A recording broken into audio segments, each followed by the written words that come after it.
Welcome to Spotlight on North Carolina Cooperative Extension. I'm Malia Evers and I'm your host today. And North Carolina Cooperative Extension is comprised of two land grant universities, North Carolina A&T State University and North Carolina State University. Cooperative Extension is located in all 100 counties and the Koala boundary. And today I have with me, reversed roles, Rebekah Benton, our 4-H agent. Well, thank you for having me, Malia. I'm over here in the hot spot instead of the spotlight this There time, you go. right? Exactly.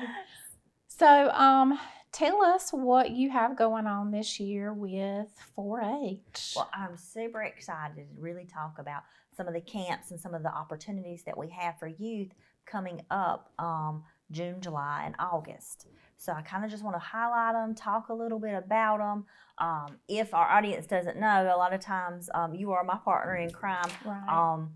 Well, I shouldn't say in crime, but we have a lot of fun. We're at Partner 4-H. in fun. Yeah, partner in fun at these 4-H camps and the 4-H opportunities that we do for the youth here in the county. And so we've got both county, district, and some state opportunities for them to be able to participate in if they're interested in. So I kind of want to just start talking a little bit about some things we're doing now. Okay.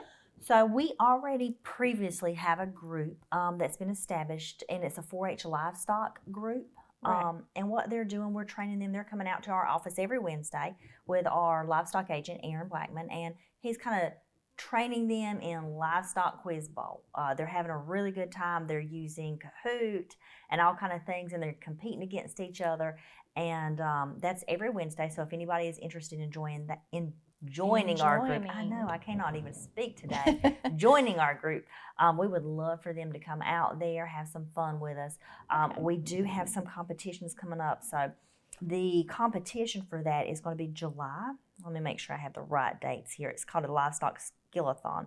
We will be spending the night. It's July 31st and through August 2nd. So it's a 2-night. The kids, from what I understand, this is my first time. So I'm really in that learning role. But I really am utilizing every minute I can.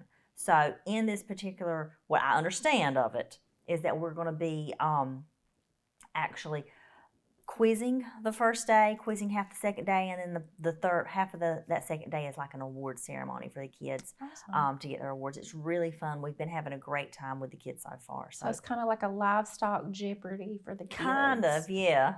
So on all the different things that they learn about livestock. Yes, and I've already had some parents that's come to me and be like, he's trying to show me up. My one of my dads walked in there and said that his son was looking at the cows. He's like, Daddy, what would you grade that one as?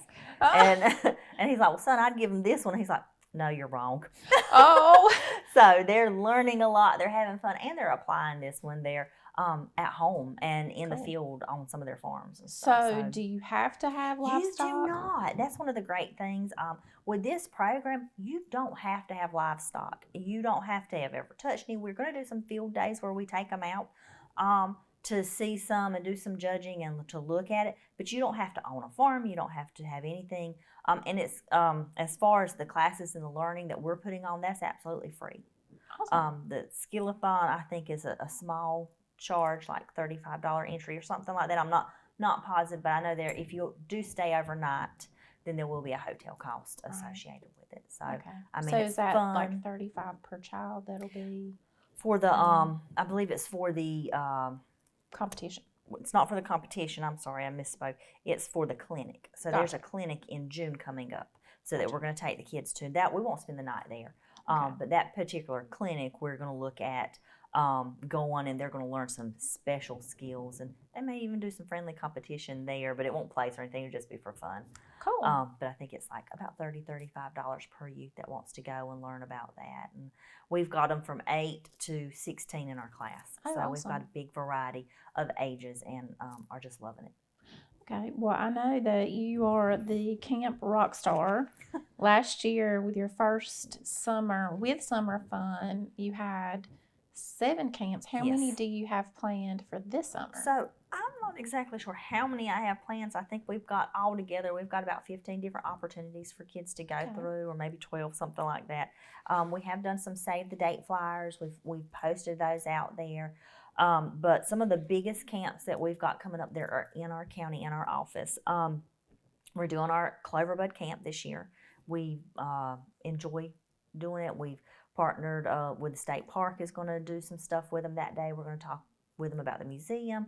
We're working on finding some farming opportunities for them to get into some of the farming and them to see some of the animals and some of the other things. We had a really good time with the youth. The Cloverbud is age 5 to 8, and so they are just so open and so excited about learning all these new things and having these adventures. And so it's just really, really fun. And so we're looking at doing that one this year. We're also going to be doing our one that we do partner with Lake Waccamaw State Park, and they plan our camp out for us. But we're going to do our exploration camp. I have talked to Andy Buchanan. He's our state park ranger that really is a huge 4-H volunteer and loves 4-H as well. And he's already got them some swimming classes ready this year. We're going to go. He told me he's got zip lining prepared for them. He's got some presenters coming in. Normally archery? He has, he's working on archery. I think we're at a crossroads of trying to find a place to do the archery at, because there's some things going on the same week at the places we normally do archery at, but I'm sure we'll find something. We do have some presenters with a bird presenter, and then we usually also have another reptile presenter. They'll come in, and we're also implementing nutrition classes with our expanded food nutrition education program with both this camp, Farm to Fork camp, and the Cloverbud camp this year. Awesome. So the kids are going to get a little taste of nutrition as they're talking about, all the different things that we're doing. All right, and the exploration camp is for the 9 exploration to is 9 through 12, and let me give you some dates. So the exploration camp, and I brought my little cheat sheet here because I just didn't want to tell you a story. So the exploration camp is in July. It's July 8th, 9th, 10th, 11th, and 12th. So it's the whole week. Okay. The cost is $40 for the whole week. We feed them. That's going to be an all-day camp. That'll be an all-day. So they'll be dropped off at our office. We'll leave. We'll leave at 8:30. Gotcha. I'll be there at 8. So if you need to drop them off a little earlier, that's fine.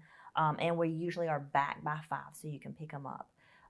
Usually we have one day that we take them out to eat that is covered, and then we usually have you to bring. We do a snack with them, but we'll also have you to bring lunch, like a bag lunch with them. Okay. And so if somebody who has not participated in either one of these camps before, any of the camps, or any of the events that 4-H has going on, how do they get their child signed up?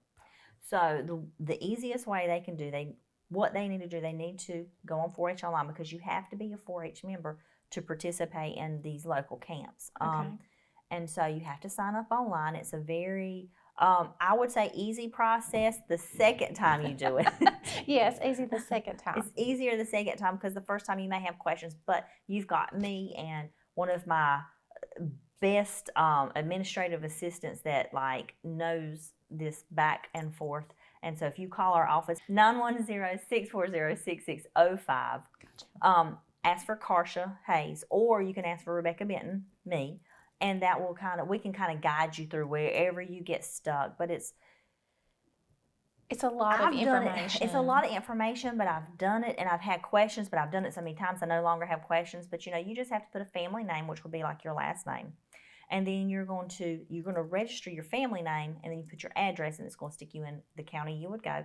And then you're going to call me, or not call me. You can go on through the form if you're good there, and then you'll add a member. There's a little button, and it says Add Member, and then you'll put your child's name, and then all the information. So things that I need, especially since you're giving me care, custody, and control of your child, I need medical information. I need to know what they're allergic to. I need to know, things that. If, let's say they got, we're out in the sun, can I use sunscreen on them? I mean, there's a lot of information, but usually that information doesn't change year to year. So if you already are in the system, you just have to re-enroll, and if everything's the same, you're good. Yeah. But if you are new, you do have to add a lot, but it is really for the safety of your child. I mean, and so we're just, like I said, we're just like anything else, kind of like school. You have to give them this information because they have your children. So do we. Right. So what other things do you have going on besides the quiz bowl and the 2 camps? Okay, so I want to talk about our third camp. Our Farm to Fork camp is a really fun camp, and we do a cooking competition at the end, and we've got that one going on, and that one's from 9 to 12 as well. Okay. Some of the new things I'm excited about this year, we are introducing a computer drone camp. Oh, that is So the kids are actually going to go into, come into the office where they're going to have all the supplies there, and they're going to build a Raspberry Pi where they can make a game from. And this is not making a Raspberry Pi that you eat. This is the computer program that they're using to build. Yeah, this is a program they learn to build, and they'll be able to take it home with them as well. Oh, wonderful. Now, then the afternoon, we're going to do some drones and teach them how to do some coding. We're going to teach them how to fly drones and some things about drone safety, airspace safety, stuff like that, so they can get a chance to actually do some. It'll be indoor drones for the afternoon, but they will get to learn a lot about indoor drones and see if they're interested in maybe becoming part of a drone team here in Columbus County, where we do go to do some competitions. So, oh, awesome. But yeah. So, and I see you have a couple of island and sound exploration and some sewing camps going on. Yes. So back to the computer camp. That one I believe is 10 and up. Oh, sorry. Yeah. I just want to make sure that you guys have these ages because, yeah, it is 10 and up and that's all the way up to, 17, 18 years old, just because, the little ones may not quite understand everything that we're going to be going on. Then we have the Island and Sound Exploration Camp. That one's 13 and up, and this is where we go to, I always say this wrong, but I think I've got it right. Is it Masonboro or Masonboro? I didn't have it right. That's okay. Anyway, we're going to go to Masonboro, and we're going to explore their island. I did go last year. It was a wonderful time. We actually charter a boat, and we take 4-H'ers out, and we have a little 30-minute boat ride over there. Okay. We get on the island, and then we go explore the island. We look at the marine life. We look at the crab. We look at the type of fish they have, the snails, the sandbars.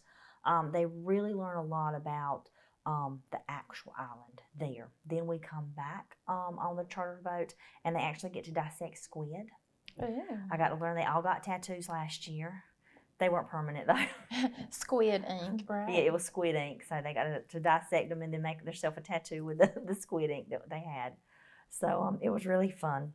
Awesome. And then last year we did a sewing camp, which was like blowed up. Like we had so many. We had a 1-day sewing camp. It was open to I think 8 people. I ended up having 15 one day, and then we had so many on a waiting list. We decided to go ahead and let's see if we could have another day. And we did a 2-day sewing camp, and we had 18 that next day. So this year we have scaled it back a little bit. We are doing a 2-day camp, but the limit is, I think we've got about a 10, just because we're going to do hand sewing and we're going to do machine sewing. So that's something a little different this year. It's a little different than it was last year. Everybody got to take a plushie home with them that they sewed last year. This year, we're still working on all the details, but they are going to get those hand sewing skills, and they're going to learn with machine sewing, and we just don't have enough machines to have that host number. More than 10 kids. So okay. If anybody is interested, we would love to see if there's any volunteers that maybe can come help us, any seamstress, retired seamstress, or somebody that has a sewing passion. We would absolutely love to work with them. Yes, and so if somebody wants to sign up to be a volunteer and come and do that, kind of the same process, call you, and they'll have to register on 4-H online. They will have to register on 4-H online. It's v2.4h.com. But yeah, if you're interested, go ahead and get up with me so I know to be looking out for everything on there. I do try to check it daily, or at least every other day. But it just helps me so that way I can put a name with a face of who I'm fixing to have to do reference checks on and stuff like that, just to make sure that they can come in and do. Not that we've ever had a problem though. Okay. And you have a couple of other camps that are beyond Columbus County that are state camps? Yes, so we've got the Betsy Jeff Penn 4-H camp coming up. I just want to put a plug. If you're interested in that, please go ahead and contact us, get in touch with us. There could be scholarships available still at this point, just for our county. But they are a little more pricey. So if we don't get up with them, then they might not get there. And then we also have DAD coming up. So that's District Extension District Activity Day for youth and anybody that wants to participate in learning about speaking and project record books and all kinds of things. And I can talk to you about that. And I know we're running out of time, so I'm going to try to wrap it up. All right. Well, thank you so much for sharing this information with us today. And we do hope that you'll come back and talk more about what's going on with 4-H. And thank you so much for enjoying Spotlight on North Carolina Cooperative Extension.